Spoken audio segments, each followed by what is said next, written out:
Hindi masama mga kaibigan ang ayuda. Katunayan, ang ayuda ay bahagi ng responsibilidad ng gobyerno. Mga kaibigan, hindi masama ang tax. Yung tax system na yan ay napakaganda ng objective. Ang masama mga kaibigan ay yung pag-manage, pag-implement at kung paano ito paano ito ini-implement doon sa sitwasyon na kung saan kailangan ng gobyerno. Ang iisipin ng mga nabigyan ng ayuda, itong congressman namin, itong mayor namin, itong senador namin, napakagaling. Biruin mo, binigyan kami ng ayuda. Gustong-gusto talaga ng mga politiko, iyang ganyang klase ng project. Sila yung pabida, sila yung... You what? Sila yung akala nila na nagbigay. Pero hindi nila alam, sinolder natin lahat yun.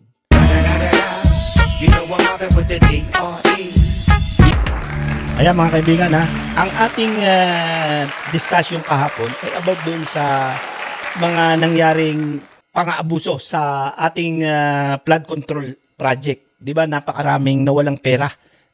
Yung perang nakita nawala mahigit bilyong-bilyong piso. Na ngayon mga kaibigan ay meron tayong kinaharap na problema sa supply ng gasolina. At ang solusyon ng gobyerno mga kaibigan, solusyon ng gobyerno, anong solusyon? Diba? Ang solusyon nila ay bigyan ng ayuda. You what? Oh, bigyan ng ayuda. You what? Bigyan ng ayuda ang mga tao. At hindi naman lahat ng tao mabibigyan ng ayuda. O, di ba lahat ng... This is Sparta! Hindi lahat ng tao mabibigyan ng ayuda.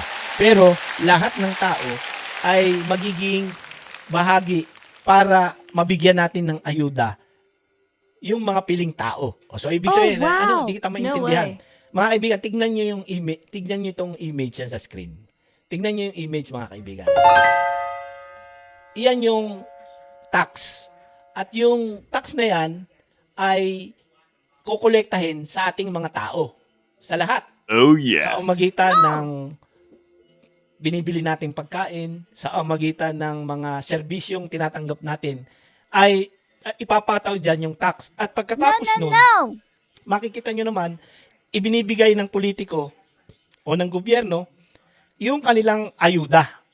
At akala nung nakatanggap ng ayuda, dahil, di ba? Di ba, maligaya siya dahil may ayuda eh. Yang ayudang yan ay gagastusin niya. Marirealize na yung ayudang yon, tumaas ang lahat ng mga gastusin at tumaas ang bilihin. Sabihin na natin meron siya 5,000 ngayon. Gaano katagal niyang hahawakan yung ayuda na yan? So, anong ibig kong sabihin mga kaibigan? Anong ibig kong sabihin? You know I'm mobbing with the D.R.E. Ang ibig ko sabihin mga kaibigan ay walang masama. Hindi masama kung iniisip ng iba masama pala ang ayuda. Hindi masama mga kaibigan ang ayuda. Katunayan, ang ayuda ay bahagi ng responsibilidad ng gobyerno. Responsibilidad ng gobyerno na i-provide yung mga pangailangan ng ating mga tao. Akala natin mabuti, lalo na sa Pilipinas, na parang pag mayroong mga ganitong klaseng problema, ang nasa isip ng gobyerno, mamigay ng ayuda. Gawin nating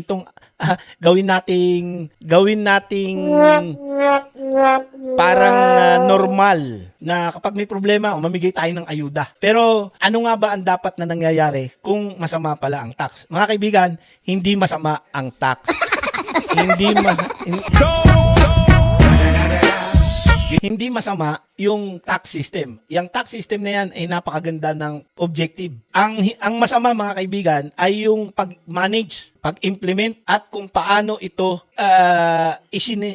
paano ito ini-implement doon sa sitwasyon na kung saan kailangan ng gobyerno. Kasi makikita nyo yung benepisyo ng tax sa image na sa picture na yan. Yung public hospital, free education, social services, safe communities, merong better roads and transport. Iyan ay dahil meron tayong magandang tax system. Kung ang tax ay tama ang pag-i-implement, di sana magge-generate pa ng income ang gobyerno. Pero dahil ang ginagawa ng gobyerno ay pamimigay ng ayuda, temporary at very short term yung kanyang benefits. Hindi ito pang matagalang panahon. Nakatulad ng kung ikaw ay naningil ng tax at yung mga nasingil mong tax ay ginamit mo para ipagpatayo ng airport, magpatayo ng mga seaport, magpatayo ng mga infrastructure na magge-generate ng income. Yun ang sinasabi nating long term. In the end, pakikinabangan ng mas marami. Yung ayuda, mga kaibigan, ang iisipin ng mga nabigyan ng ayuda, itong congressman namin, itong mayor namin, itong senador namin, napakagaling. Biruin mo, binigyan kami ng ayuda. Gustong-gusto talaga ng mga politiko, iyang ganyang klase ng project. Dahil ang tingin ng mga tao na nabigyan, itong mga gobyerno to, itong mga congressman na to, di ba? Sila yung